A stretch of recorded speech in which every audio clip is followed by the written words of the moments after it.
pour conclure,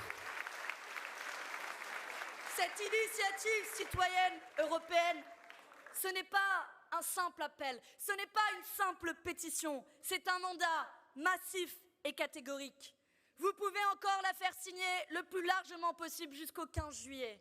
Une fois cette date passée et l'initiative déposée, oui, la Commission européenne aura 6 mois pour réagir, 6 mois pour répondre. Mais je vous propose qu'on fasse quelque chose ensemble ce soir, que nous envoyions un message très fort à la Commission européenne en lui disant qu'il ne faudra pas attendre 6 mois parce qu'il n'y a pas un jour, pas une heure, pas un mois à perdre pour mettre fin au génocide en Palestine.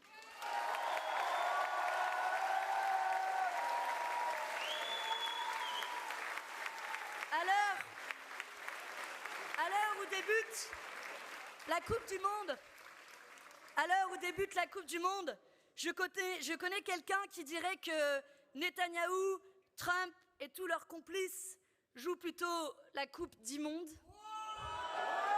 Vous l'aurez reconnu. J'espère que Médine va nous chanter ça. Mais je veux terminer par ce petit mot d'espoir, parce que face à l'horreur, il y a parfois de quoi désespérer ou se résigner.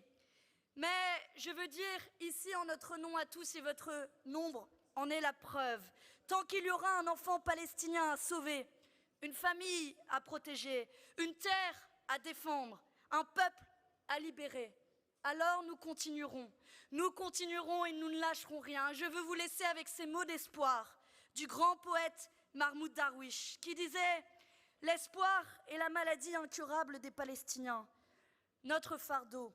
Je refuse l'esprit de défaite et m'accroche à l'espoir fou que la vie, l'histoire, la justice ont encore un sens. J'ai choisi d'être malade d'espoir. Si la poésie tentait d'affronter les tanks, elle serait écrasée.